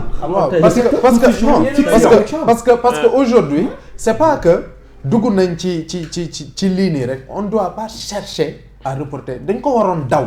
dëgg. waruñu ko woon chercher. ba léegi ñu ngi le temps ne nous attend pas doyen wax na ko. aujourd'hui il y a des jeunes yoo xamante ne gis nga lii ça peut tuer. mën na rey patriotisme jeunes yu bëri gis nga tey. gis nga ambition politique pour mu constance biñ ci war a am. ça demande beaucoup d'énergie. ça demande un mindset boo xam ne c'est difficile à supporter. da ngay gis jeune boo xamante ni boobu ba léegi muy xaar mais affaire bi yegg si na ñu jël température politique bi nga xamante ni localité bi am na ko. c'est en sa faveur eh ben on va reporter ça. léegi askan bi nga xamante ni ñoom ñoo fa nekk lan la ñu war a def. ils doivent encore continuer à supporter ce fardeau là. ba yow heure bu la neex après nga kii ko. jeunes yi nga xamante ni dañu am ay ambition dañu war a mettre en veilleuse seeni ambition yow pour yow nga xool heure bu la neex nga taalaat ko. c'est compliqué li ci gën a flagrant mooy bu ñu ko yóbboo bu ñu ko puusaatee ba 2022 tey di nga leen yokkal lu ëpp xaaju mandat bu ñu leen joxoon. waaw et benn problème bi mooy dina am maire dina am mandat wu 5 ans. dina si am. c'est pas démocratique. dina si am. élection xaj na fi de. dina si am. dina si am doyen te ñaaray am dina si am ñoo xamante ni dañuy jéem a rattraper wu ah je trouve ça injuste parce que seen temps moo jeex. dañu war a xoolaat ndax askan bi day dénkaat. dina si am ñoo xamante ni dañuy jéem a xool luñ sëkk pour bu ñuy dem ndax xam nañ dañuy dem. ñi xam ne dañuy ñàkk. man fan lay revenir rek ci maanaam ci li ma doon proposer le couplage des élections tey. c'est-à-dire lépp lu loi terewul rek textuellement c'est faisable Sénégal parce que suñu sous-région bi ñu bëri dañu koy def dañuy coupler ak élection coupler élection d'abord dafa am sur l'aspect économique ak maanaam même violence sax parce que ku wax élection rek léeg-léeg day tiit Afrique parce que bailleurs de fonds yu bëri bu élection di am dañuy xaw a réticent tuuti année électorale. enjeu sécuritaire dañuy xaw a retenir tuuti quoi seen investissement peut-être Sénégal mën na doon exception jusqu'à présent tey politique bii di def campagne bu ñu coupler élection législative ak communale wala départementale donc loolu da koy permettre mu mutualiser fonds yi mu waroon defee campagne élection bii ba mu pare peut-être mu gagne wala mu perdre mu demaat tamit beneen élection defaat tamit les mêmes fonds c'est-à-dire tey ci coupler élection mën nga voter c'est-à-dire on peut avoir 2 urnes da ngay jël fii bulletin jël fii c'est-à-dire tout simplement dañuy expliquer maanaam tey kii bu nekkee parcelle mën na expliquer boo leen di voter y aura 2 urnes ak nii lay demee nga voter kii dugg en même temps tu prends les 2 enveloppes yóbbu ba ci biir dugal fu nekk ki nga tànn nga ñëw dugal. est-ce que comprendre nga ça c'est pour maanaam économiser en même temps tamit de lutter contre. am na 2014. ak départemental ak communal. merci ñaari élection la ñuy boole. bu njëkk ba sax moo doon ànd daañu boole présidentielle ak législative. merci voilà loolu am na fii dépouille bi. le problème ne se pose pas. donc man loolu laay proposé au lieu que ñu koy yóbbu ba 2022. en tout cas mën nañ ko man fii laa gën a ànd. c'est vrai que li ñu nar a naan bu ñuy couple. yokk 3 ans. wàññi 1 an ci biir. ñaar yëpp ay mandats électifs la. Non, mais c'est-à-dire aujourd'hui, c'est important aussi de prendre en compte climat politique bi ñu nekk. Parce que coupler dans l'organisation, c'est faisable. Certes, mais tey boo jëlee température politique bi. Après, il y a des gens yoo xamante ni dañuy am réticence. Non pas par rapport à l'organisation même, parce que faisabilité yaa ngi fi. Mais par rapport ak réalité yi nu mu demee depuis un bon moment, comment ça se passe? Est-ce que actuellement ñu ngi ci disposition côté état d'esprit ak côté transparence est-ce que ñu ngi ci disposition pour def ko ak est-ce que côté organisationnel on n'en doute pas c'est quelque chose de très possible. xam nga Souleymane ce qu'il dit c'est pertinent. xam nga Ba da ko analyser sur l'angle économique kese combien vont nous coûter les élections. Et moi j'analyse sur l'angle politique. Je dis n'importe quoi. Par exemple aujourd'hui on parle d'élections locales. tey alliance politique yi mën a am ci élection locale mën na bañ a am ci élection législative. te boo ko defee ci même jour bi. enjeu yi bokk. mais enjeu yi bokkatul c'est-à-dire forme d'alliance yi day changer ainsi de suite. Est-ce que tu comprends. Donc tout ça c'est à prendre en compte bu ñu ko analyser ci benn angle rek il faut qu'on en fasse une problématique analyse ko sur plusieurs. 2 personnes peuvent s'allier en local et ne pas s'allier en législatif effectivement. Donc loolu c'est excessivement important. c'est une vision purement politique. C'est une vision purement politique parce que des fois jàppale mu local. wala jàppale ji. c'est ça c'est une vision locale. C'est des paramètres à prendre en compte. jàppale local lii nii suñ ci dellul gannaaw l'élection au suffrage universel direct pour le maire buñ ci delluwul gannaaw jàppale local bi moo gën a dootu am sens comme la mu meloon parce que jàppalante bi daan am ci liste yi au niveau local c'est après l'élection c'est la représentation le juriste qui parle mais su fekkee ne nañu fal Souleymane ba ñu fal la ba pare est-ce que damay wax man sama xalaat ci lan moo tax ba tey liy poser problème bureau bi gis nga présentement tous les bureaux municipaux ñoo gérer seen mairie gérer seen majorité municipale gars yi nga gis ñu nekkoon ci biti du yuuxu rek bés bu ma nekkee maire bés bu ma defee conseil municipal bés bu ma demee ci conseil dama koy toj doo toj dara c'est comme à l'assemblée il y a une majorité doo mécanique toj dara soo demee ci ngay bokk da ngay wax pare ñu bureau bi def li muy def ñu voté ko ñu dem seen ce qui pose problème moo tax ma lay wax ni nañ wàññi doole la borom nguur bëggul ci loolu lañ ne mais ni ñu fexee ba nangu ne war nañu mën a fal diw mu nekk comme président de la République donnons lui aussi la confiance moom mu continuer son propre gouvernement. Justement si la sanction est là on sanctionne tout le groupe. Justement jeex léegi xam naa loolu lañ amoon ci temps justement tamit pour rajouter juste que nañu nangu tamit ñëpp d'accord ne bu ñu nangoo dugal yooyu tamit nañu nangu ne élection yi xanaa mën nañ ko xaar ba octobre mais ba tey mu bañ a génn 2021 parce que ni ko waxee léegi 2021 xaj na fi. bu ñuy couplé aussi nañ wàcce benn mandat bi nga xam ne moo gën ñu yokk 3 ans ci mandat yi. non Mahmoud Saleh c'est pas n'importe qui dans ce pays là nee na élection dina am fin d'année 2021 man à 90% jàpp naa fin d'année septembre octobre fin d'année c'est pas n'importe qui. parce que bu ñu ko laale 6 mois bu ñu ko ci dollee. bu ñu ci dollee 6 mois daf ñu yóbbu septembre. ce n'est pas n'importe qui c'est quelqu'un balaa boobu monsieur Ndiaye balaa boobu. waaw nañu wax boog ci dialogue national bi bloqué dañu ne. xam nga ils étaient partis par un dialogue politique. Réfléchir sur comment évaluer et pacifier l'espace électoral. Se faire confiance en tant qu'acteur politique. Acteur politique. Après ils l'ont élargi. Cette même commission là dialogue politique ñoom ñoo construire commission wu ci dialogue national et rien ne bouge. Donc si ça continue comme ça ce statu quo là mais le mois de février mois de mars yooyu mi ngi ñëw nit ñi on va vers. bientôt c'est mars. justement ko doyen xam naa nga profité ci tàggoo justement parce que temps bi dépassé na ko sax d'une vingtaine de minutes. donc maa ngi sant bu baax. maa ngi leen di remercier aussi au nom de mon organisation de forum. di féliciter aussi mes co-débatteurs mes petits frères ça a été très enrichissant et très ouvert donc je crois que des débats comme ça am na solo nit ñi di wax li ñu xalaat ci mu tegu ci gis-gis citoyen te fi mu toll nii fi Sénégal toll nag may ma wax ak le président Macky Sall moom mooy boroom réew mi moom la nit ñi fal dooleem xam nañ ni xajul fenn li mu bëgg mën na ko am parce que ñun suñu constitution moo demee noonu doole yëpp ñu ngi ci loxoom mais na xam ne askan moo ko fal te moom dafa bokk ci ñi ñu amoon yaakaar ndax atam ak mandante dañ ko alterner l'alternance moom dafa ñëw waroon taxaw ñaari taxawaayu xale ndax ñoo bokk ci boobu génération la bokk ak taxawaayu pur produit Sénégal. C'est un président qui a fait ici ses études. fii la jànge fii la defee politique. fii la tekkee fii la defee lépp et c'est élogieux.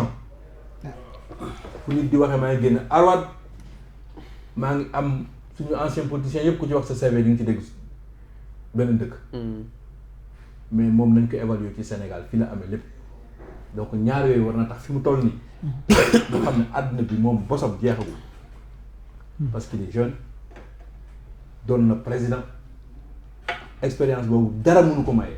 yàlla rek ko mën son cursus politique bari na fii ñu politique 100 ans dabuñu ko ndax amul fépp fu nekk centre de résonance fu mu nekk centre de décision suprême te toogu fa.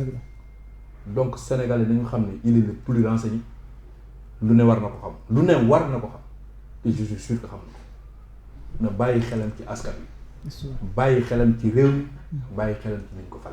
d'accord justement mu ngi noonu juste que ñun aussi ñu koy lancer wala appel bi dëgg la ñu ngi ñaan aussi parce que tamit yaa ngi koy wax léegi jeexul c'est vrai que jeune la ambition yaa ngi fi lu mel ni Nations Unies mu ngi fi tour Afrique mu ngi ñëw en 2024 door nañu bëgg trop mu génn par la grande porte fii ci Sénégal ñu buggee ko ba foofu nga xam ne suñu fierté lay nekk mu jiite ko donc góor ñu bàyyi la nga tàggu.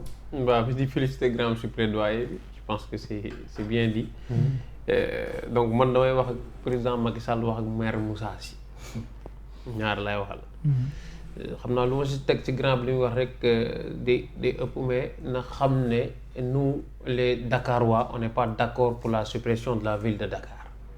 moom nag peut-être xam nga comme Fatick la jógee mais ñun Dakar lañ juddoo nañu bàyyi suñu ville de Dakar amul motivation politique bu mën a tax ñu nangul ko loolu bu nekkee ballon de sonde la qui met balle à terre nañu bàyyi suñu ville que le meilleur gagne ñu dem suñu élection te ñu organiser ñu suñu élection locale parce que entre-temps en 2014 ak 2020 2021 il y a des gens qui avaient 16 ans qui ont eu 22 ans il y a des gens qui avaient 30 ans qui ont 36 ans.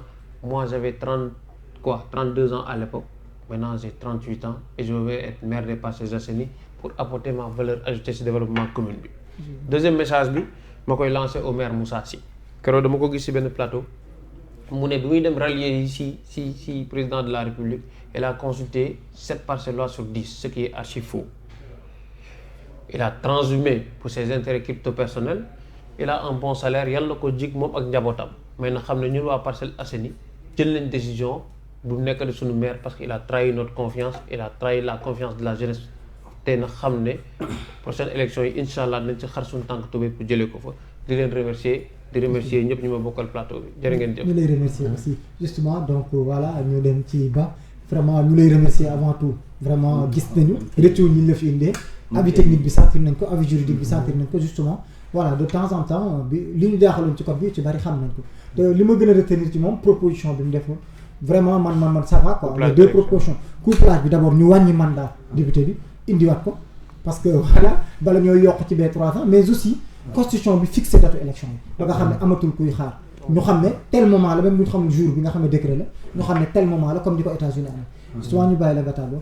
waaw merci waa Actu 21 dama leen di jaajëfal trop ci opportunité bi ngeen moom may xam mu exprimer wu un peu malgré notre maigre connaissance bi ñu am bu ndaw di ci remercier tamit suñuy professeur ñi nga xamante ne ñoo def dara ci ñun quoi donc maa ngi nuyu ñëpp ñi ma sekkal débat bi bon débat bi doon na débat bu riche jàng naa ci lu bëri parce que ay ndaw lañ ñi ngi université di jàng mais suba yàggatul tuuti peut-être mu gis ñu ci langue politique bi parce que ku ne politique rek day wax gestion des affaires de la cité te ku nekk bëgg na bokk dans la gestion des affaires de la cité donc loolu noonu merci ci expérience bi ak ci courage bi ngeen ma jox ci débat bu riche bi quoi donc balaa maa jeexal rek may remercier samay xarit waa Université Cheikh Anta Diop de Dakar comme ni ma ko waxee tantôt ci sama propos mooy waa fac droit maa ngi leen di remercier bu baax amical bi ñëpp président bi Abdoulaye Cissé maa ngi koy jaajëfal bu baax merci. ñu koy remercier aussi ci diligence bi justement donc voilà ñu terminer Souleymane. jërëjëf Moustapha di wax ne aujourd'hui bon gis nañ plateau bi on s'est exprimé wax nañ loo xamante ni amal na njëriñ askan wi ku nekk jàngee nga ci sa morom et loolu mooy grand débat dañ koy faral di ko wax le plateau des experts pas parce que c'est des gens yoo xam dañuy ñëw fii di wax ay affaires techniques mais ñuy ñëw di wax pour njëriñu askan wi kese la donc loolu la di remercier ñi ñu doon suivre ci Facebook bi ak ci page YouTube bi di remercier ñi nga xamante ni ñoom la ñu sekkaloon plateau bi doyen Go ak ki nga xamante ni moom mooy Daouda di la remercier yow Moustapha Ndiaye di dox dig daje gars yi ci beneen numéro grand débat. Justement d'accord may remercier aussi ñi nga xam ne ñooy tamit logistique di suñu partenaire mais aussi un ami spécial muy Nimz Nimaga ñu gën ko xam ci tur boobu ci Facebook di ko remercier ci saa su nekk li muy jàpp ci émission bi voilà mesdames et messieurs loolu moo nekkoon seen émission le grand débat ñu àndoon ci ak yéen autour des thèmes suppression des villes de Dakar mais l'organisation des élections locales àndoon ci ak ñi nga xam ne kenn ku ci nekk acteur nga buy dox ci benn fànn ci ñaari thèmes yi ñu teg donc loolu la ñu boole woon pour génn leen xam-xam ñuy am yaakaar ne indil lañ leen ci réponse yu baax ñuy am yaakaar ne proposition yi fi génn ñi ci war a jot nañ ci jot te liñ ci war a def dinañ ko ci def di leen nuyu di leen remercier di leen jox ci daje incha allah semaine prochaine ci spécial grand débat fin d'année.